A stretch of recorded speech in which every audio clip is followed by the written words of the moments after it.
परिचय। राज और अमर drawing room में बैठे हैं। राज अपनी मनपसंद पुस्तक पढ़ रहा है तथा अमर कोई कार्य कर रहा है।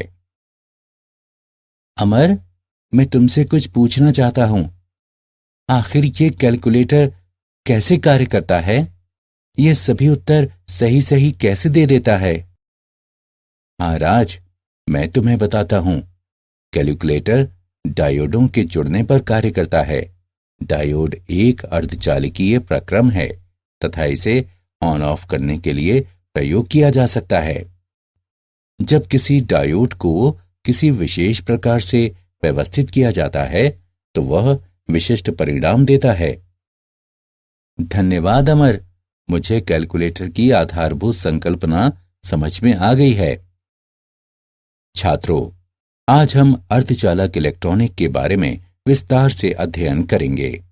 उद्देश्य: इस पाठ के अंत में आप निम्न करने में सक्षम हो जाएंगे। ठोसों में ऊर्जा बैंड के बारे में जानना, अचालकों, अर्धचालकों तथा धातुओं को परिभाषित करना, आंतरिक तथा बाह्य अर्धचालक को समझना, एन प्रकार तथा पी प्रकार के अर्धचालक को परिभाषित करना, पीएन जंक्शन को समझना, अर्धचालक डायोड का वर्णन करना, अग्र तथा पश्च बायस जंक्शन डायोड का विश्लेषण करना, पीएन जंक्शन डायोड के वीआई गुणों का विश्लेषण करना, रेक्टिफायर को परिभाषित करना और जीनर डायोड की व्याख्या करना। ठोसों में ऊर्जा बैंड। परमाणु में इलेक्ट्रॉन किसी निश्चित नियम के अनुसार विविध कोशों में वितरित होता है तथा उन्हें निश्चित डिस्क्रीट ऊर्जा मान रखने की अनुमति होती है। ग्राह्य ऊर्जा के मान को प्रायः ऊर्जा स्तर डायग्राम पर दर्शाया जाता है। हम ऊर्जा स्तर के लिए बैंड निर्माण पर विचार करेंगे जो संयोजी इलेक्ट्रॉन द्वारा ग्रहण किया जाता है तथा इसके अगले स्तर पर भी विचार करेंगे। ऐसा माना जाता है कि क्रिस्टल में परमाणुओं के बीच की दूरी धीरे धीरे अनंत से घटकर आर नॉट हो जाती है जो तुल्यांक के संगत नहीं है। संयोजी बैंड। संयोजकता बैंड ऊर्जा स्तर का संयोजी बैंड है जो क्रिस्टल में परमाणुओं से बंधे संयोजी इलेक्ट्रॉन में होता है। रिक्ति अंतराल। संयोजकता बैंड के ऊपर ऊर्जा का क्षेत्र जिसमें इलेक्ट्रॉन नहीं पहुंच सकता है। चालन बैंड। रिक्ति अंतराल के ठीक ऊपर ऊर्जा का स्तर जो क्रिस्टल के चालक इलेक्ट्रॉन द्वारा ग्रहण किया जाता है। ये इलेक्ट्रॉन गति करने के लिए मुक्त होते हैं तथा विद्युत क्षेत्र में अपनी ऊर्जा बढ़ा लेती हैं। अचालक, अर्धचालक तथा धातुएं। ठोसों के बैंड सिद्धांत के आधार पर ठोसों को अचालक, अर्धचालक तथा धातुओं के रूप में वर्गीकृत किया जाता है। अचालक। संयोजकता बैंड पूर्णता भरा होता है तथा चालन बैंड दूर होता है। इस प्रकार के पदार्थों का अच्छा उदाहरण हीरा है। इसके 6 इलेक्ट्रॉन वोल्ट की रिक्ति अंतराल होते हैं। सभी संयोजकता इलेक्ट्रॉन सहसंयोजक आबंध के निर्माण में भाग लेते हैं तथा विद्युत के चालन के लिए कोई उपलब्ध नहीं होते हैं। अर्धचालक। संयोजकता बैंड पूर्णता भरे होते हैं तथा चालन बैंड इसके निकट होते हैं। इस प्रकार के पदार्थ का उदाहरण है सिलिकॉन। इसके 1.1 इलेक्ट्रॉन वोल्ट के रिक्ति अंतराल होते हैं। परम ताप पर यह अचालक की तरह कार्य करता है किंतु कमरे के ताप पर इलेक्ट्रॉन का एक छोटा भाग परमाणु के तापीय परिवर्तन से काफी ऊर्जा प्राप्त करता है ताकि वो चालन बैंड में गति कर सके। ताप के बढ़ने के साथ अर्धचालकों की चालकता बढ़ती है। धातुएं। संयोजकता बैंड अंशतः भरे होते हैं। ये संयोजकता तथा चालन बैंड का एक दूसरे के ऊपर अतिव्यापन होता है। इस प्रकार के पदार्थ का उदाहरण सोडियम है। जब सोडियम क्रिस्टल से होकर विद्युत क्षेत्र पर आरोपित किया जाता है तो संयोजकता बैंड में स्थित इलेक्ट्रॉन उच्चतर ऊर्जा स्तर में उपस्थित इलेक्ट्रॉन की तरह ऊर्जा की छोटी मात्रा ग्रहण करते हैं। इस प्रकार के पदार्थ विद्युत के सुचालक होते हैं। सुचालक में अंशतः भरे हुए संयोजकता बैंड भी चालन बैंड होते हैं। आंतरिक अर्धचालक। आंतरिक अर्धचालक वे हैं जिनमें अशुद्धियां उपलब्ध नहीं होती हैं तथा इसलिए परिशुद्ध अर्धचालक कहलाते हैं। ऐसे अर्धचालकों में कुछ क्रिस्टल दोष उपस्थित हो सकते हैं।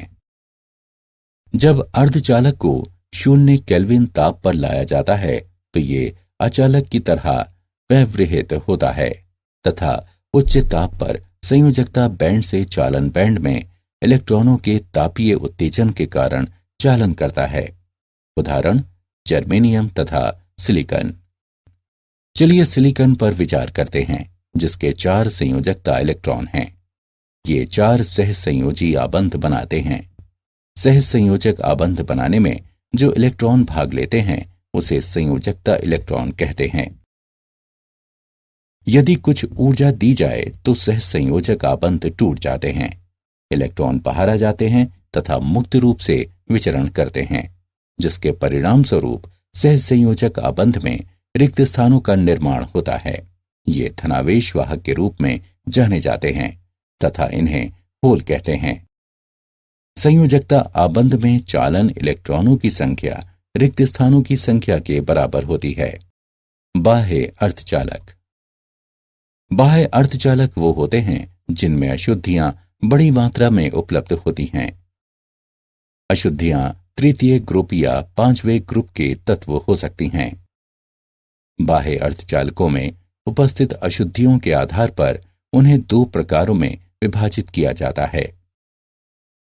N प्रकार के अर्धचालक।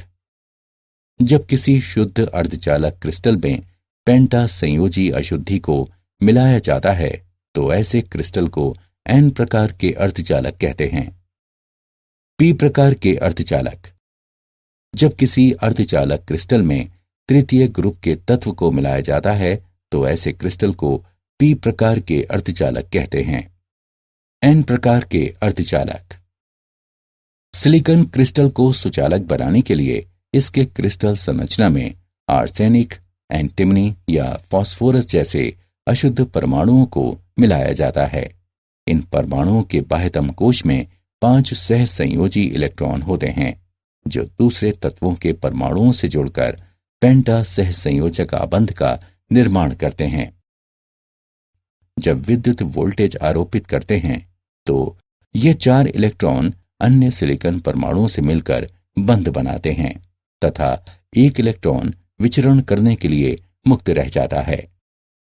क्योंकि प्रत्येक परमाणु एक इलेक्ट्रॉन प्रदान करता है, इसलिए 5 संयोजी इलेक्ट्रॉनों को प्रदाता कहते हैं। परिणामी अर्धचालक पदार्थ ऋणावेश के साथ विद्युत के सुचालक होते हैं तथा इसे N प्रकार के पदार्थ कहते हैं, जिसमें इलेक्ट्रॉन को प्रभावी वाहक तथा परिणामी होल को अप्रभावी वाहक कहते हैं। P प्रकार के अर्धचालक। P प्रकार के अर्धचालक में हम त्रिसंयोजी अशुद्धि को डालते हैं, जैसे कि एल्यूमिनियम, बोरॉन अथवा इंडियम। बाह्यतम सहसंयोजक बंध में केवल 3 संयोजी इलेक्ट्रॉन उपस्थित होते हैं, अर्थात चतुर्थ आबंध का निर्माण नहीं हो सकता है। ये अर्धचालक पदार्थ को प्रचुर आवेश वाहक प्रदान करता है, जो क्रिस्टल की संरचना में होल कहलाता है। क्योंकि प्रत्येक अशुद्ध परमाणु होल का निर्माण करता है, त्रिसंयोजी अशुद्धि प्रायः ग्राहक के रूप में प्रसिद्ध है। चालन में मुख्यतः धन आवेश वाहक होते हैं, जिससे P प्रकार के पदार्थ बनते हैं तथा धन होल को मुख्य वाहक कहते हैं, जबकि मुक्त इलेक्ट्रॉन को निम्न वाहक कहते हैं। अर्धचालकों के उदाहरण। चलिए अर्धचालकों का एक उदाहरण लेते हैं। अर्धचालक के इलेक्ट्रॉन होल सांद्रण 6 × 10⁸ प्रति घन मीटर होती है। इसमें निश्चित अशुद्धि मिलाने पर इलेक्ट्रॉन सांद्रण 8 × 10⁻12 प्रति घन मीटर हो जाती है। चलिए विलयन को देखते हैं। जब इलेक्ट्रॉन सांद्रण बढ़ता है तो ये n प्रकार के अर्धचालक होते हैं। हम जानते हैं कि Ni की घात 2 बराबर Ne तथा NH का गुणनफल, जहां Ni आंतरिक वाहकों का सांद्रण है, NH होल का सांद्रण है तथा Ne इलेक्ट्रॉन का सांद्रण है। अतः NH बराबर Ni की घात 2 बटा Ne मानों को रखने पर हमें NH बराबर 4.5 गुणा 10 की घात 4 प्रति घन मीटर, अतः नया होल सांद्रण 4.5 गुणा 10 की घात 4 प्रति घन मीटर है। अशुद्धि मिलाने से ऊर्जा अंतराल घटता है। PN junction. यदि डोनर अशुद्धियों को एक तरफ से लाया जाए तथा ग्राहक अशुद्धियों को अर्धचालक पदार्थ के शुद्ध क्रिस्टल की दूसरी ओर से लाया जाए तो पीएन जंक्शन का निर्माण होता है। डोनर आयन को घन आवेश चिन्ह से इंगित किया जाता है। इसके बाद अशुद्ध परमाणु इलेक्ट्रॉन प्रदान करता है। ये धन आवेश बन जाता है। धारक आयन को ऋण चिन्ह से प्रदर्शित किया जाता है। इस परमाणु द्वारा इलेक्ट्रॉन ग्रहण करने के बाद ये ऋण आवेशित बन जाता है।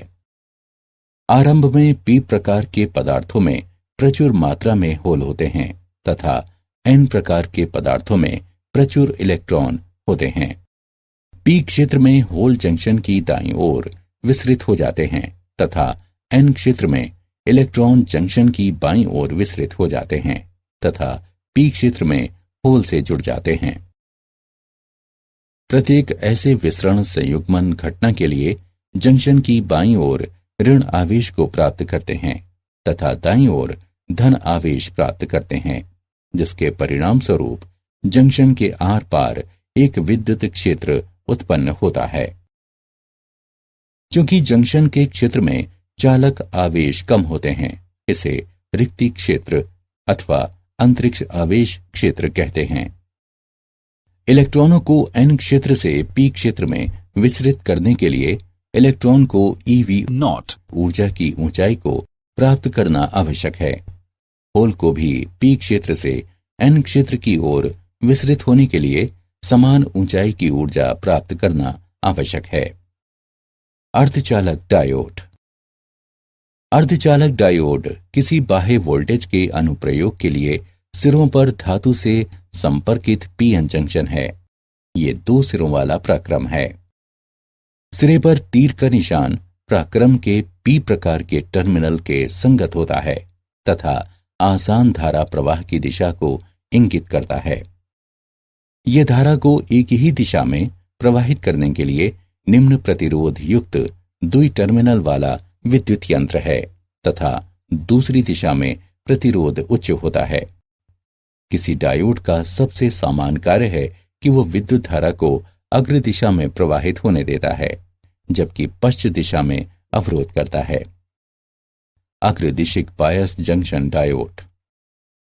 जब किसी डायोड को अग्रदिशिक बायस अवस्था में जोड़ते हैं तो एन प्रकार के पदार्थ में एक ऋण वोल्टेज आरोपित होता है तथा पी प्रकार के पदार्थों में धनात्मक वोल्टेज आरोपित होता है।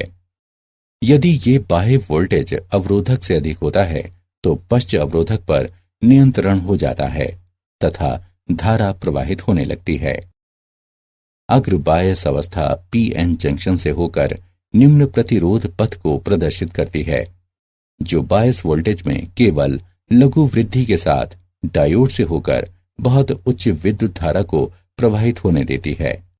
रिक्ति स्तर के कार्य द्वारा जंक्शन अथवा डायोड से होकर वास्तविक अवरोध अंतर को अचर रखा जाता है।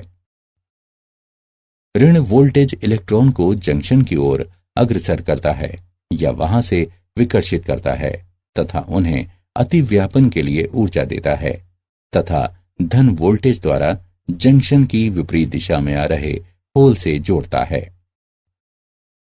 जंक्शन डायोड पर अग्रदिशिक बायस वोल्टेज के अनुप्रयोग से रिक्ति स्तर बहुत पतला तथा संकीर्ण हो जाता है, जो जंक्शन से होकर निम्न अवरोध को प्रदर्शित करता है।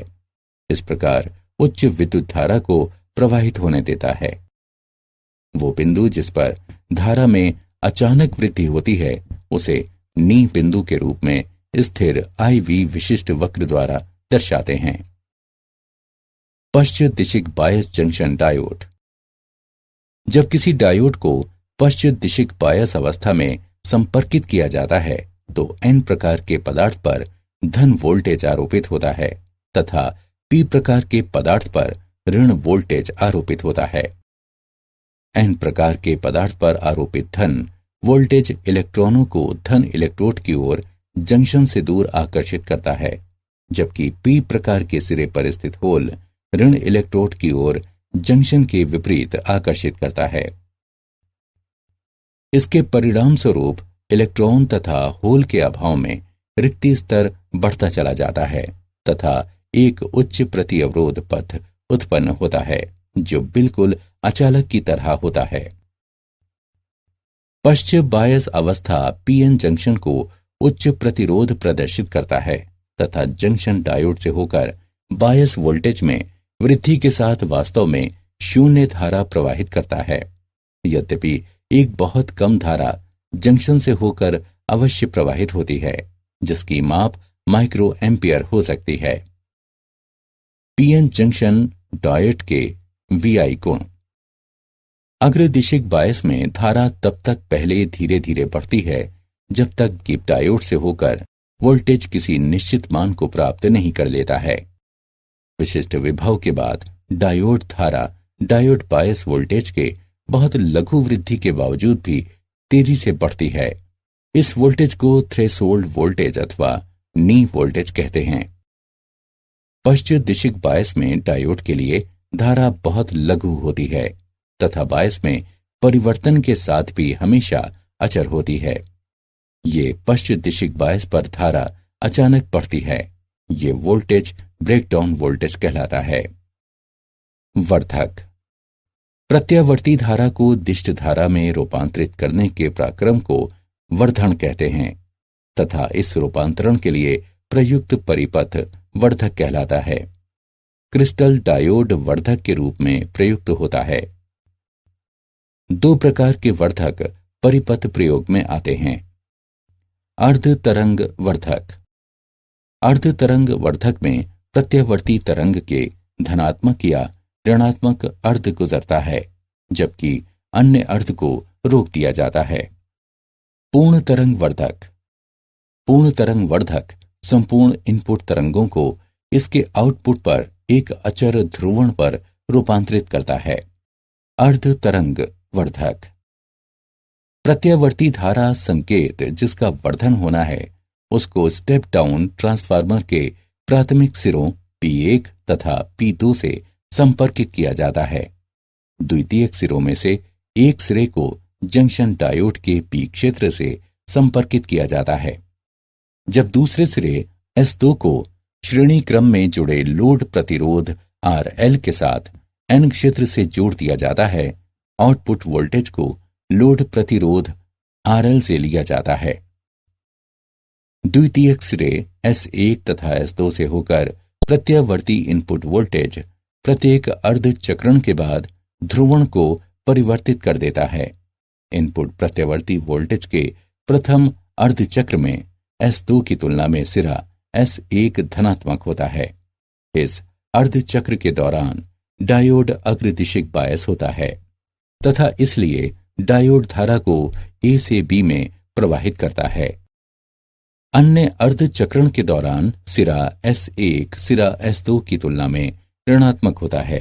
इस अवस्था में डायोड पश्च बायस होता है तथा ये धारा प्रवाहित नहीं करता है।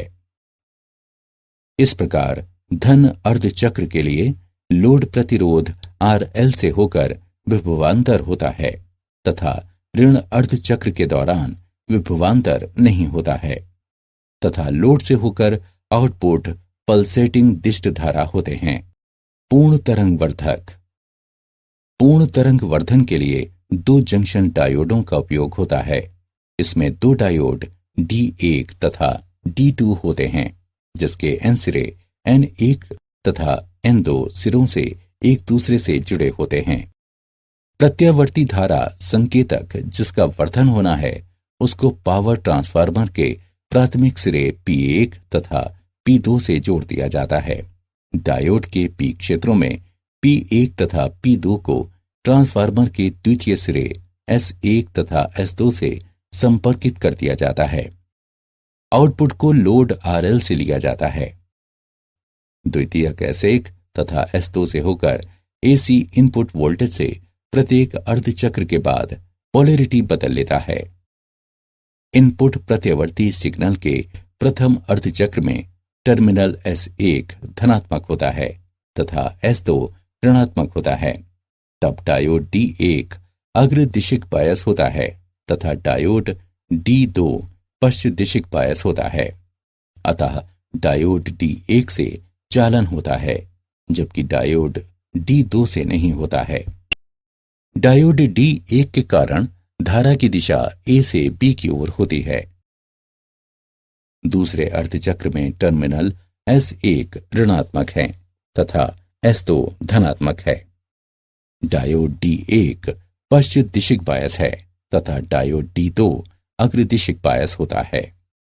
अतः डायोड D2 में चालन होता है जबकि D1 में चालन नहीं होता है। डायोड D2 के कारण धारा की दिशा A से B की ओर है।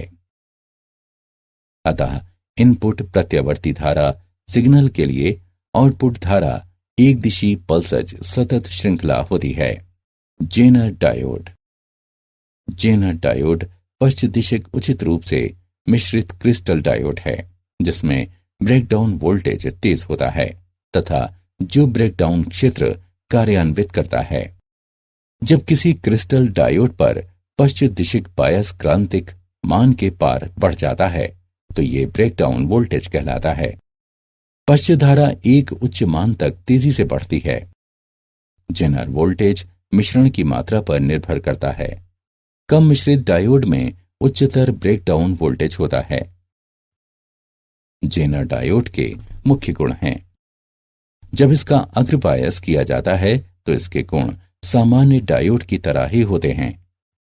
जेनर डायोड हमेशा पश्च बायस होता है। जब पश्च बायस होता है तो इसमें से होकर अल्प धारा प्रवाहित होती है।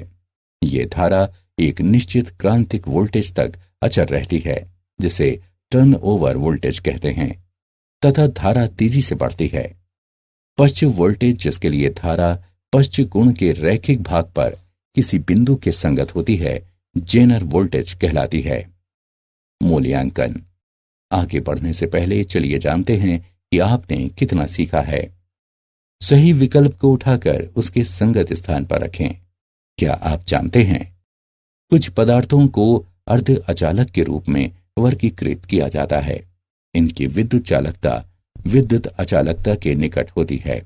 एक सामान्य अर्ध अचालक का उदाहरण गैलियम आर्सेनाइड है।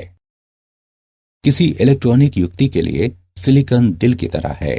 आज अधिकांश अर्धचालक चिप्स तथा ट्रांजिस्टर सिलिकॉन से बनाए जाते हैं। किसी चिप का इलेक्ट्रॉनिक क्षेत्रफल वो होता है जिसमें अल्प रसायन जैसे बोरॉन तथा फास्फोरस मिलाया जाता है जो सिलिकॉन की चालकता को बदल देता है। सारांश। आइए हमने जो कुछ सीखा है उसे संक्षेप में दोहराएं। अर्धचालक में संयोजकता बैंड पूर्णता भरा होता है तथा चालक बैंड इसके निकट होता है। अर्धचालक पदार्थ की चालकता ताप बढ़ने से बढ़ता है। आंतरिक अर्धचालक वो पदार्थ होते हैं जिनमें मिश्रण नहीं होता है तथा इसे शुद्ध अर्धचालक कहा जाता है। पी प्रकार के अर्धचालकों में हम क्रिस्टल संरचना में त्रिसंयोजक मिश्रण को डालते हैं जैसे कि एल्यूमिनियम, बोरॉन अथवा इंडियम। यदि दाता मिश्रण शुद्ध क्रिस्टल अर्धचालक पदार्थ के एक तरफ प्रविष्ट होते हैं तथा ग्राही मिश्रण को इसकी दूसरी ओर तो पीएन जंक्शन का निर्माण होता है।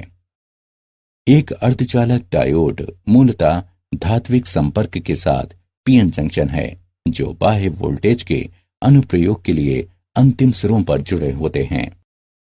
प्रत्यावर्ती धारा को दिष्ट धारा में बदलने के प्रक्रम को प्रवर्धन कहते हैं तथा इस रूपांतरण के लिए परिपथ को प्रवर्धक कहते हैं।